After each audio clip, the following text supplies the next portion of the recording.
Benefits and risks of artificial intelligence. Everything we love about civilization is a product of intelligence, so amplifying our human intelligence with artificial intelligence has the potential of helping civilization flourish like never before, as long as we manage to keep the technology beneficial. What is AI? From Siri to self-driving cars, artificial intelligence, AI, is progressing rapidly. While science fiction often portrays AI as robots with human-like characteristics, AI can encompass anything from Google's search algorithms to IBM's Watson to autonomous weapons. Artificial intelligence today is properly known as narrow AI, or weak AI, in that it is designed to perform a narrow task, for example only facial recognition or only internet searches or only driving a car. However, the long-term goal of many researchers is to create general AI, AG or strong AI. While narrow AI may outperform humans at whatever its specific task is, like playing chess or solving equations, AG would outperform humans at nearly every cognitive task. Why research AI safety? In the near term, the goal of keeping AI's impact on society beneficial motivates research in many areas, from economics and law to technical topics such as verification, validity, security and control. Whereas it may be little more than a minor nuisance if your laptop crashes or gets hacked, it becomes all the more important that an AI system does what you want it to do if it controls your car, your airplane, your pacemaker, your automated trading system or your power grid. Another short-term challenge is preventing a devastating arms race in lethal autonomous weapons. In the long term, an important question is what will happen if the quest for strong AI succeeds and an AI system becomes better than humans at all cognitive tasks. As pointed out by I.J. Good in 1965, designing smarter AI systems is itself a cognitive task. Such a system could potentially undergo recursive self-improvement, triggering an intelligence explosion leaving human intellect far behind. By inventing revolutionary new technologies, such a superintelligence might help us eradicate war, disease, and poverty, and so the creation of strong AI might be the biggest event in human history.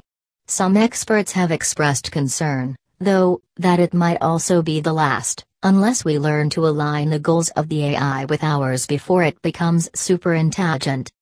There are some who question whether a strong AI will ever be achieved, and others who insist that the creation of superintelligent AI is guaranteed to be beneficial.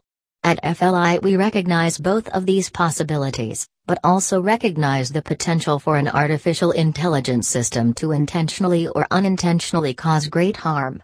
We believe research today will help us better prepare for and prevent such potentially negative consequences in the future, thus enjoying the benefits of AI while avoiding pitfalls. How can AI be dangerous? Most researchers agree that a superintelligent AI is unlikely to exhibit human emotions like love or hate, and that there is no reason to expect AI to become intentionally benevolent or malevolent. Instead, when considering how AI might become a risk, experts think two scenarios most likely. The AI is programmed to do something devastating. Autonomous weapons are artificial intelligence systems that are programmed to kill. In the hands of the wrong person, these weapons could easily cause mass casualties. Moreover, an AI arms race could inadvertently lead to an AI war that also results in mass casualties. To avoid being thwarted by the enemy, these weapons would be designed to be extremely difficult to simply turn off, so humans could plausibly lose control of such a situation. This risk is one that's present even with narrow AI, but grows as levels of AI intelligence and autonomy increase. The AI is programmed to do something beneficial, but it develops a destructive method for achieving its goal. This can happen whenever we fail to fully align the AI's goals with ours, which is strikingly difficult. If you ask an obedient intelligent car to take you to the airport as fast as possible, it might get you there chased by helicopters and covered in vomit, doing not what you wanted but literally what you asked for. If a superintelligent system is tasked with an ambitious geoengineering project, it might wreak havoc with our ecosystem as a side effect, and view human attempts to stop it as a threat to be met. As these examples illustrate, the concern about advanced AI isn't malevolence but competence.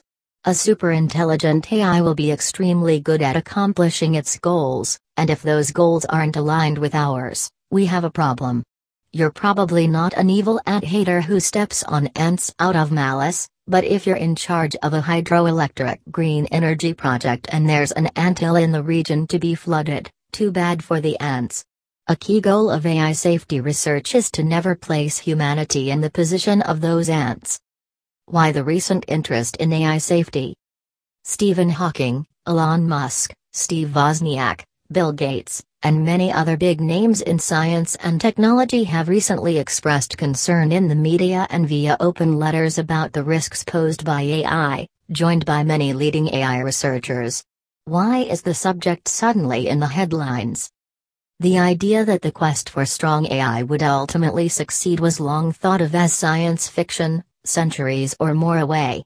However, thanks to recent breakthroughs, many AI milestones, which experts viewed as decades away merely 5 years ago, have now been reached, making many experts take seriously the possibility of superintelligence in our lifetime. While some experts still guess that human-level AI is centuries away, most AI researchers at the 2015 Puerto Rico conference guessed that it would happen before 2060. Since it may take decades to complete the required safety research, it is prudent to start it now. Because AI has the potential to become more intelligent than any human, we have no surefire way of predicting how it will behave. We can't use past technological developments as much of a basis because we've never created anything that has the ability to, wittingly or unwittingly, outsmart us. The best example of what we could face may be our own evolution. People now control the planet, not because we're the strongest, fastest or biggest, but because we're the smartest.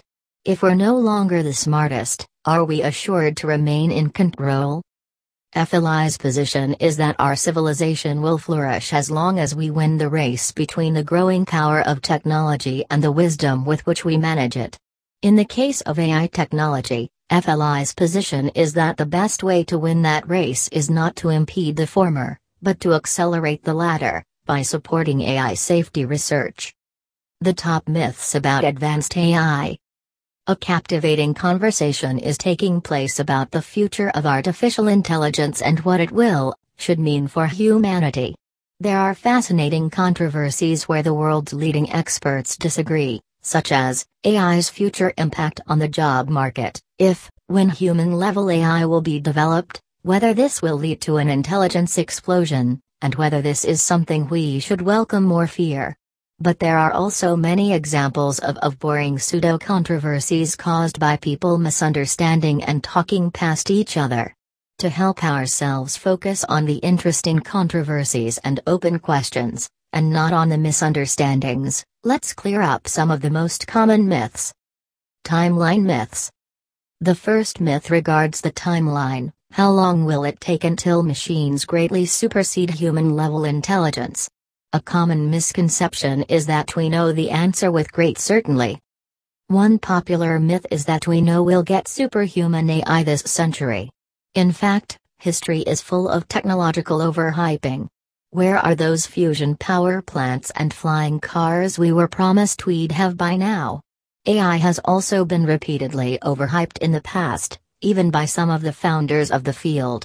For example, John McCarthy, who coined the term artificial intelligence, Marvin Minsky, Nathaniel Rochester and Claude Shannon wrote this overly optimistic forecast about what could be accomplished during 2 months with Stone Age computers. We propose that a 2-month, 10-man study of artificial intelligence be carried out during the summer of 1956 at Dartmouth College. An attempt will be made to find how to make machines use language, form abstractions and concepts, solve kinds of problems now reserved for humans, and improve themselves. We think that a significant advance can be made in one or more of these problems if a carefully selected group of scientists work on it together for a summer. On the other hand, a popular countermyth is that we know we won't get superhuman AI this century. Researchers have made a wide range of estimates for how far we are from superhuman AI, but we certainly can't say with great confidence that the probability is zero this century, given the dismal track record of such techno-skeptic predictions. For example, Ernest Rutherford, arguably the greatest nuclear physicist of his time, said in 1933, less than 24 hours before Stillard's invention of the nuclear chain reaction, that nuclear energy was moonshine. And astronomer Royal Richard Woolley called interplanetary travel utter bilge in 1956. The most extreme form of this myth is that superhuman AI will never arrive because it's physically impossible. However, physicists know that a brain consists of quarks and electrons arranged to act as a powerful computer, and that there's no law of physics preventing us from building even more intelligent quark blobs. There have been a number of surveys asking AI researchers how many years from now they think we'll have human-level AI with at least 50% probability. All these surveys have the same conclusion: the world's leading experts disagree, so we simply don't know. For example, in such a poll of the AI researchers at the 2015 Puerto Rico AI conference, the average, median, answer was by year 2045. But some researchers guessed hundreds of years or more. There's also a related myth that people who worry about AI think it's only a few years away. In fact, most people on record worrying about superhuman AI guess it's still at least decades away. But they argue that as long as we're not 100% sure that it won't happen this century, it's smart to start safety research now to prepare for the eventuality. Many of the safety problems associated with human-level AI are so hard that they may take decades to solve. So it's prudent to start researching them now rather than the night before some programmers drinking Red Bull decide to switch one on. Controversy myths. Another common misconception is that the only people harboring concerns about AI and advocating AI safety research are Luddites who don't know much about AI. When Stuart Russell, author of the Standard AI textbook, mentioned this during his Puerto Rico talk, the audience laughed loudly. A related misconception is that supporting AI safety research is hugely controversial. In fact, to support a modest investment in AI safety research, people don't need to be convinced that risks are high, merely non-negligible, just as a modest investment in home insurance is justified by a non-negligible probability of the home burning down. It may be that media have made the AI safety debate seem more controversial than it really is. After all, fear sells, and articles using out-of-context quotes to proclaim imminent doom can generate more clicks than nuanced and balanced ones. As a result, two people who only know about each other's positions from media quotes are likely to think they disagree more than they really do. For example, a techno-skeptic who only read about Bill Gates's position in a British tabloid may mistakenly think Gates believes superintelligence to be imminent. Similarly, someone in the beneficial AI movement who knows nothing about Andrew Ng's position except his quote about overpopulation on Mars may mistakenly think he doesn't care about AI safety, whereas in fact, he does.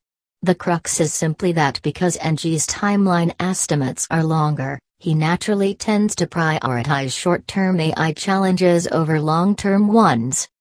Myths about the risks of superhuman AI. Many AI researchers roll their eyes when seeing this headline. Stephen Hawking warns that rise of robots may be disastrous for mankind. And as many have lost count of how many similar articles they've seen. Typically, these articles are accompanied by an evil-looking robot carrying a weapon, and they suggest we should worry about robots rising up and killing us because they've become conscious and/or evil. On a lighter note, such articles are actually rather impressive, because they succinctly summarize the scenario that AI researchers don't worry about. That scenario combines as many as 3 separate misconceptions: concern about consciousness, evil, and robots. If you drive down the road, you have a subjective experience of colors, sounds, etc. But does a self-driving car have a subjective experience? Does it feel like anything at all to be a self-driving car? Although this mystery of consciousness is interesting in its own right, it's irrelevant to AI risk. If you get struck by a driverless car, it makes no difference to you whether it subjectively feels conscious. In the same way, what will affect us humans is what superintelligent AI does, not how it subjectively feels. The fear of machines turning evil is another red herring. The real worry isn't malevolence, but competence. A superintelligent AI is by definition very good at attaining its goals, whatever they may be, so we need to ensure that its goals are aligned with ours. Humans don't generally hate ants, but we're more intelligent than they are, so if we want to build a hydroelectric dam and there's an anthill there, too bad for the ants. The beneficial AI movement wants to avoid placing humanity in the position of those ants. The consciousness misconception is related to the myth that machines can't have goals. Machines can obviously have goals in the narrow sense of exhibiting goal-oriented behavior. The behavior of a heat-seeking missile is most economically explained as a goal to hit a target. If you feel threatened by a machine whose goals are misaligned with yours, then it is precisely its goals in this narrow sense that troubles you, not whether the machine is conscious and experiences a sense of purpose. If that heat-seeking missile were chasing you, you probably wouldn't exclaim, "I'm not worried," because machines can't have goals. I sympathize with Rodney Brooks and other robotics pioneers who feel unfairly demonized by scaremongering tabloids, because some journalists seem obsessively fixated on robots and adorn many of their articles with evil-looking metal monsters with red shiny eyes. In fact, the main concern of the beneficial AI movement isn't with robots but with intelligence itself, specifically, intelligence whose goals are misaligned with ours. To cause us trouble, such misaligned superhuman intelligence needs no robotic body, merely an internet connection. This may enable outsmarting financial markets, out-inventing human researchers, out-manipulating human leaders, and developing weapons we cannot even understand. Even if building robots were physically impossible, a super-intelligent and super-wealthy AI could easily pay or manipulate many humans to unwittingly do its bidding. The robot misconception is related to the myth that machines can't control humans. Intelligence enables control. Humans control tigers not because we are stronger, but because we are smarter.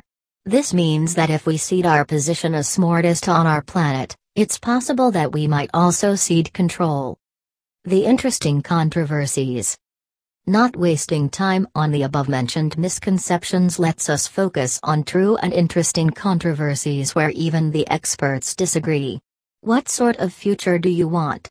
Should we develop lethal autonomous weapons? What would you like to happen with job automation? What career advice would you give today's kids? Do you prefer new jobs replacing the old ones, or a jobless society where everyone enjoys a life of leisure and machine-produced wealth? Further down the road, would you like us to create super-intelligent life and spread it through our cosmos? Will we control intelligent machines or will they control us? Will intelligent machines replace us, coexist with us, or merge with us?